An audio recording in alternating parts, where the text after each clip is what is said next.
என்ன செடி பாது? இது வந்து வெண்டைக்காய் செடி. இது வெண்டைக்காய் செடி. இது பார்த்தீங்கன்னா இது வந்து செம்பருத்தி. இது செம்பருத்திலே வேறு மாதிரி இருக்கும் இந்த செடி. இது ஒத்த செம்பருத்திலே அடுக்கு மாதிரி இருக்கும். இது மாமரம். இது 1 வருஷத்தில் காய்க்குமா அந்த மரம். வச்சு ஒரு 2 வாரம் ஆகுது, நான் பிடிக்கல.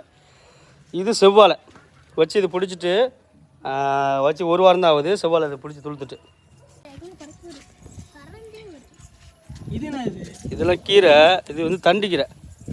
இது மழை பெஞ்சனால கொஞ்சம் அழிஞ்சிட்டு கிட்டத்தட்ட ஒரு 20 கட்டுக்கு பறிக்கிற மாதிரி இருந்துச்சு கீரை. எல்லாம் மழை பெஞ்சனால அழிஞ்சிட்டு. இந்த செடி என்ன செடி பாது? இது வந்து பீக்கங்காய் வச்சு ஒரு 2 வாரம் ஆகுது. அதுக்குள்ளே வந்து இந்த காயெல்லாம் வச்சுட்டு பாரு. வச்சுட்டு ஒரு 4-5 செடி இருக்குது பீக்கங்காய் செடி. இந்த செடி என்ன செடி? இது முள்ளங்கி. இது முள்ளங்கி போட்டு 2-3 வாரம் ஆகுது. அப்படி முளைச்சிட்டு மழையினால கொஞ்சம் போயிட்டு வேஸ்ட் ஆகிட்டு. சோளம் நல்லா பிடிச்சிருக்கு. சோளம் எல்லாம் நல்லா பிடிச்சிருக்கு. கொஞ்சம் சரியில்லை. எல்லாம் இந்த வரிசையாக இருக்கிறதெல்லாம் சோளம் தான். இது வாழை ஒரு 4-5 கட்டை, 2 கட்டை நம்ம 2 வாழைத்தார் எடுத்தாச்சு. பூவம்பழமும் மொந்தமும். இது மொந்தந்தாறு தான். இது இன்னும் ஒரு 2 வாரத்தில் நம்ம வீட்டுக்கு யூஸ் பண்ண ஆரம்பிச்சிடலாம், அறுத்துடலாம். இதெல்லாம் வாழைக்கட்டை. இங்கே இந்த இருக்க செம்மரம். இதெல்லாம் செம்மரம் வச்சு எல்லாம் பிடிச்சிக்கிட்டு பக்கத்துலேயே தண்ணி இருக்கிறதுனால கொஞ்சம் பக்கத்தில் தண்ணி இருக்கிறதுனால கொஞ்சம் நம்மளுக்கு யூஸ்ஃபுல்லாக இருக்குது. இப்போ மழை பெஞ்சனால தண்ணி அதிகமாக ஏறிட்டு, தண்ணி ரொம்ப அதிகமாக இருக்குது. இதெல்லாம் தேக்கு, ஒத்த செம்பருத்தி. இதெல்லாம் அது பூ வகை வீட்டில் வச்சுருக்கு. ஒத்த செம்பருத்தி, அடுக்கு செம்பருத்தி. இது மகாக்கனி 4 மரம் பிடிச்சிட்டு. தென்னம்பிள்ளை இதெல்லாம் 2 வருஷத்தில் காய்க்கிற தென்னம்பிள்ளை.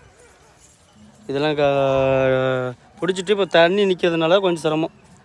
மழை தண்ணி ஏறிட்டு குளத்துலேருந்து. இல்லை, இங்கே வந்து ஒத்த செம்பருத்தி இருக்குல்ல, இது வந்து இந்த பூவை வந்து எடுத்து காய வச்சு லைட்டாக அது டப்பாவில் போட்டு டெய்லியும் வந்து 2 வேளை வரட்டி போகிறதுக்கு பதிலாக நம்ம அந்த ஒத்த செம்பருத்தி டீ குடித்தோம்னா இருதயத்துக்கு நல்லது. அதனால தான் அந்த ஒத்த செம்பருத்தி அதிகமாக விவசாயம் பண்ணியிருக்கு.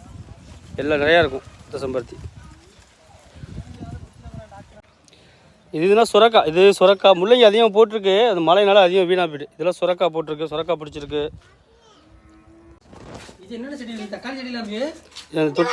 தொட்டி இருக்குல்ல, தொட்டியில் வச்சு கொஞ்சம் அந்த விதை முளைச்சுன்னா அங்கிட்டு கொள்ளையில் எடுத்து ஊனிடுறது. இப்போ இந்த தொட்டி வந்து கீரை, தண்டு கீரை போகிறதுக்கு. இது வந்து பசலிக்கீரை. இதெல்லாம் முள்ளங்கி